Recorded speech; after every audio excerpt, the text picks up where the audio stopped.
While the act of farming is thousands of years old, doing it in a dense urban environment on a rooftop is a relatively new concept. Using typically unused spaces in urban environments to grow food is what urban farming is all about. In this ABC 7 News piece, Mike Landis and Doug Shepman take us into the heart of Denver, Colorado to show us how a previously unused piece of sod was transformed into an urban farm producing 2,000 pounds of food a year.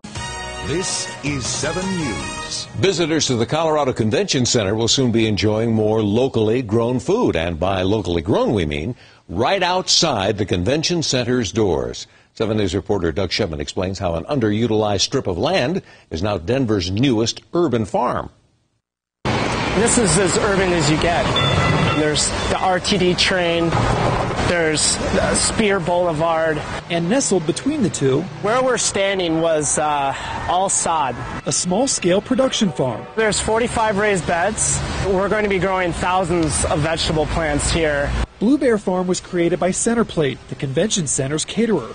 It will be maintained by the nonprofit Produce Denver. Right here, you're going to see tomato plants. The goal is growing sustainable food in the heart of the city. Anything when it's fresh in season and fresh picked is just superior in quality and flavor. From peppers and squash to basil and fresh honey, the farm will produce nearly 2,000 pounds of food for Centerplate's kitchens in its first year. Within 3 to 5 years, we're looking at 4,000 to 5,000 pounds of produce coming out of the garden.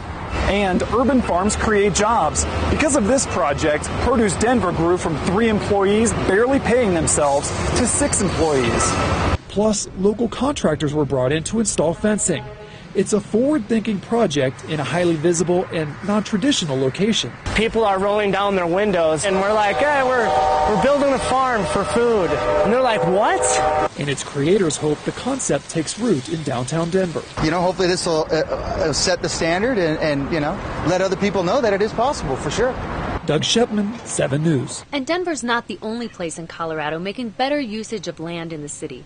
Members of Pikes Peak Urban Gardens in Colorado Springs are showing city residents how to make better usage of their land with biodynamic gardening. We maintain this space basically to show people what can be done with our method of gardening. Thursdays and Saturdays, 9 to noon, we have picking day. Basically, you can come in and pick your own vegetables, or we'll help you pick them. We want to encourage everything to grow well, and when you do that, you actually create this sub-ecosystem that takes care of itself. It's pretty easy. It's nice and relaxed. You can pretty much just do your thing, hang out with people, and work.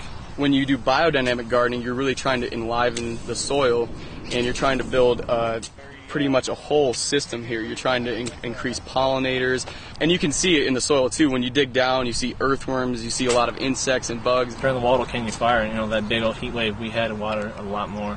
And of course, during that, we had to break up the soils so that the water would get down into the roots. I'm by no means like a seasoned gardener, you know, I'm learning as I go. So I have a lot to learn. So when people come in, it's a really great shared experience. So I can maybe show them a little what I know, but some of these gardeners around the neighborhood have a lot to show me too. Really, it's interesting, and it brings out the kids, because for some reason kids really love to pick carrots. So.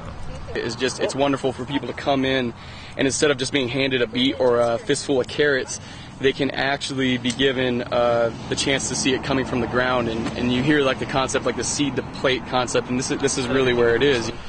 The bottom line is, you know, you could say all these great things like it's sustainable and, you know, we're saving the world and, you know, and all these other wonderful things, but it's at the end of the day, it just tastes better. You know, it's so good. So I get to eat really, really great. You know?